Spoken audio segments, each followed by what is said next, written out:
And we are wandering our way through Bible history. Oh, we're moving fast. You realize that hundreds of years pass by here. Following the genealogies, the human race begins about getting our numbers from the genealogies about 4000 BC, and then getting some dates straightened out.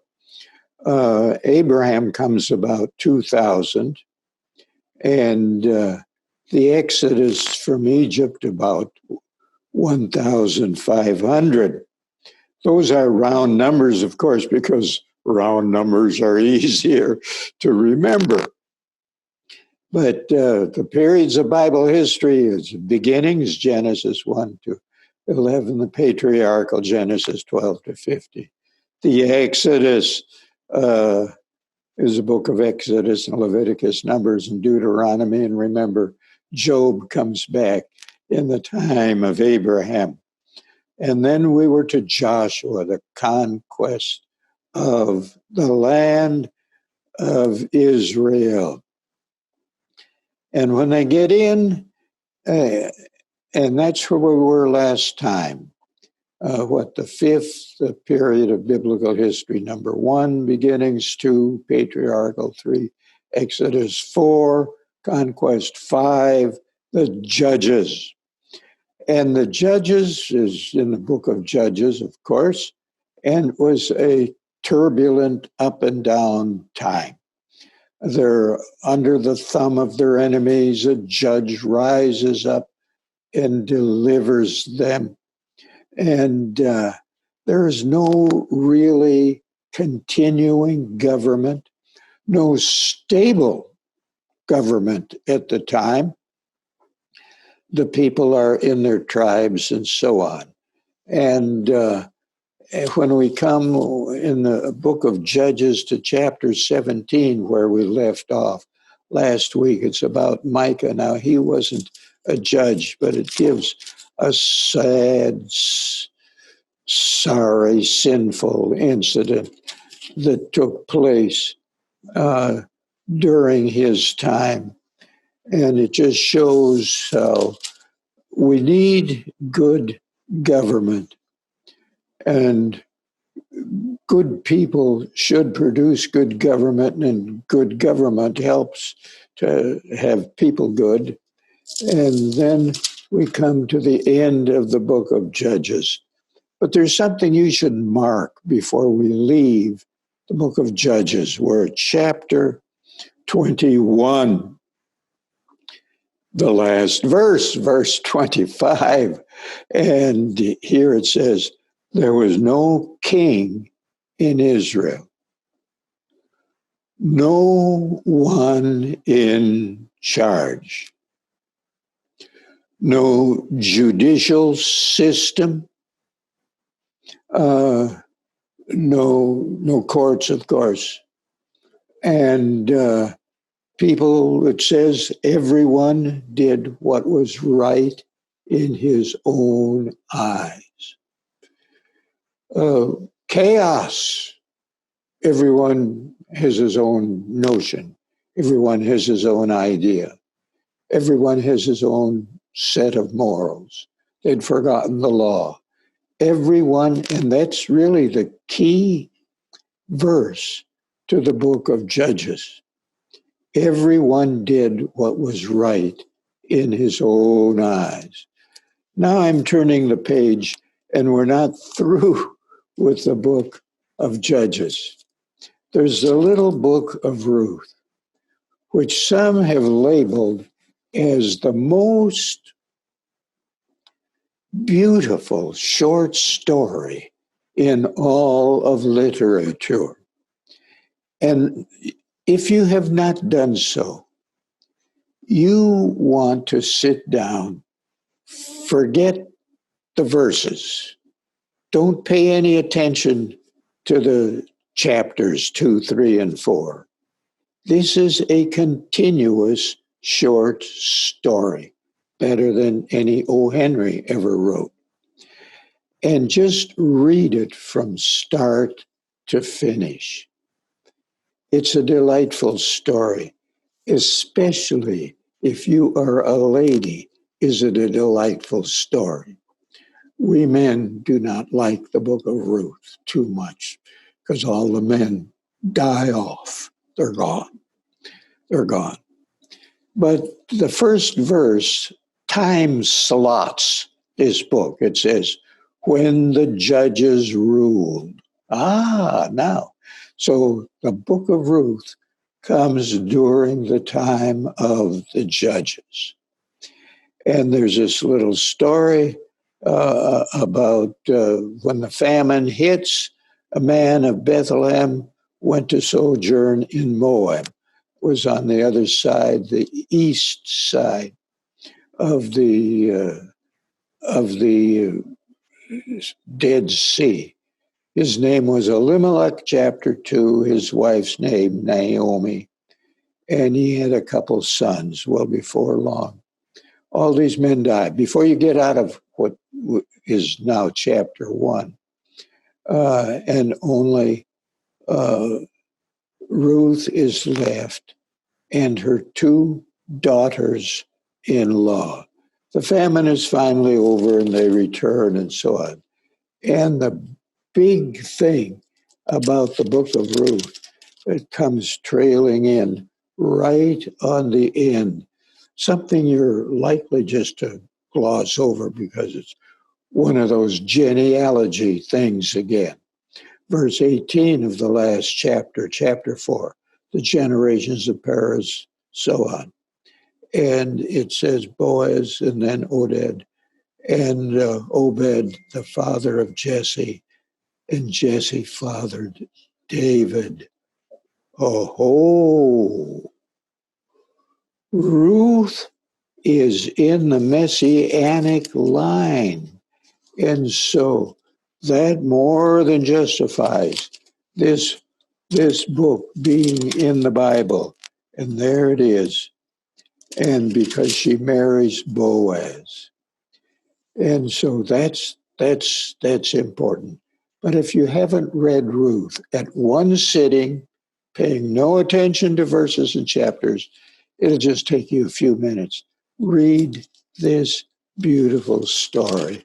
And again, it shows how in the Bible, ladies are more important than some people like to think that they are. Well, we're to 1 Samuel now, and the opening chapters of 1 Samuel really get us into the end of the period of the Judges, which is the 5th period of biblical history.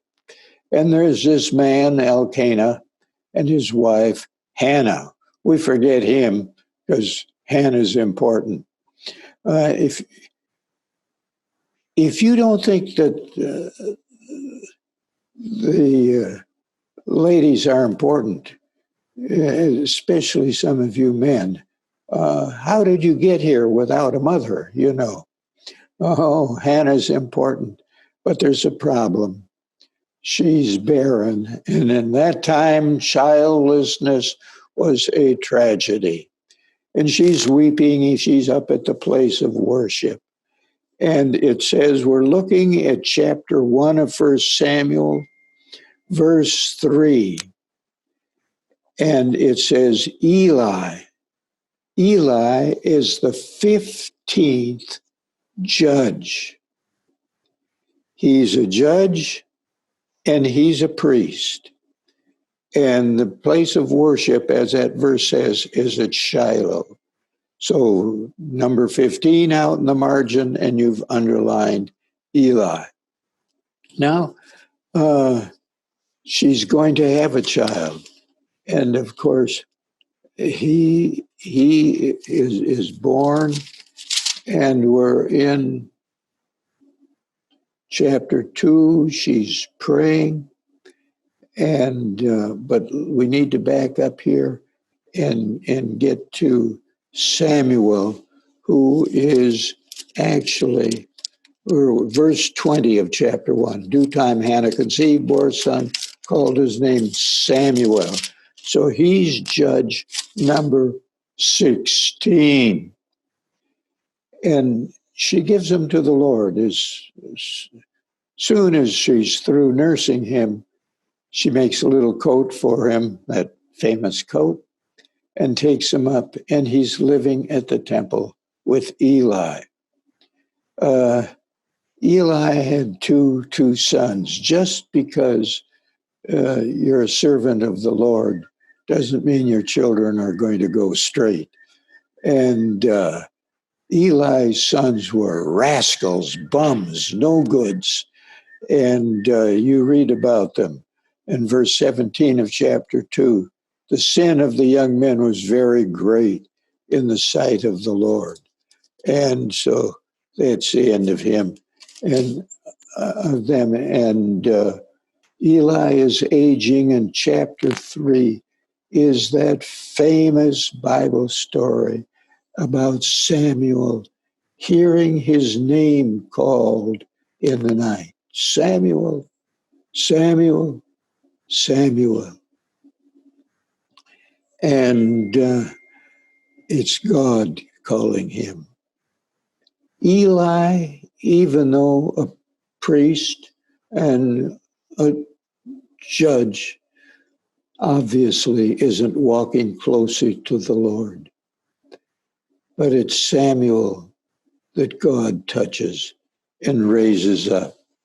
Chapter 4, Eli dies, and the record goes on, of course, with Samuel. The ark, the Philistines steal the ark.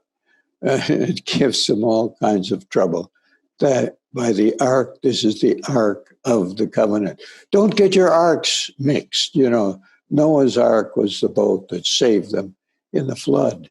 But then in Exodus, there's a story of the Ark of the Covenant that was the chief item of interest in the tabernacle, the place of worship. And so they get that back. And Samuel is judging Israel. And we're at chapter 7. I'm getting ahead of myself. Chapter 7 of 1 Samuel, verse 15. And you got 16 out in the margin. Samuel judged. So we know Samuel was a judge. The scripture says so. There it is. Samuel judged Israel all the days of his life. And he went on a circuit. That is, he held court. And it gives the places Bethel, Gilgal, Mizpah. And so that all the people didn't have to come to him. He went to this town, that town, and the other town and heard the cases and exercised his judgment. Now, chapter 8, Samuel is old. His sons, verse 3, did not turn out well. But the people aren't listening to Samuel, chapter 8, verse 19. And verse 20, they want a king. So we're coming to a turning point here in the biblical history. We have passed through the turbulent, somewhat tragic, unsettled, and lawless time of the Judges. The book of Judges, the book of Ruth, and the first 8 chapters of 1 Samuel. And now there's going to be a switch. There's going to be a kingdom. The people are clamoring for a king because it's all those nations around us, excuse me, have a king. Why can't we have a king? Well, God had told him, you have a king and you're going to have trouble. He's going to tax you. He's going to conscript your young men for his army. Still we want a king. They wanted more government. Sometimes less government is better, but it takes a lot of money to support a king's court, especially when he gets going with all his royal and fancy living. But they're going to have a king. So this is where we're going from here on. It's the next period. Number 1, beginnings. 2, patriarchs. 3, the Exodus. 4, the conquest. 5, the judges. So the period of the kingdom. And we're going to call it the United Kingdom because there's only one king. It's going to break up later on. But here we have, there are going to be 3 kings. It's easy to follow. Saul is the first. We're going to read about him in 1 Samuel 9. Saul, then David, then Solomon. And it's easy to manage because each rules 40 years. Now, isn't that simple? No excuse for not hanging on to that. Each rules 40 years. So now you have some reading to do. We're going to read on, starting with 1 Samuel 9, and read 1 Samuel, then go into 1 Samuel is largely about Saul. 2 Samuel, we're into David. So you can be reading on into this and getting set for the next time. The period of the kingdom. Saul, David, Solomon. And there's a double record for some of this. We're going to follow the record that goes through 1st and 2nd Samuel, 1st and 2nd Kings. But then there's a double record, an overlapping record, 1st and 2nd Chronicles. So we're going to run on 2 tracks, but there you are with the 2 of them. But we're going to follow the record through 1st and 2nd Samuel and 1st and 2nd Kings. So happy reading in the rest of 1 Samuel, and I'll be with you for the next session.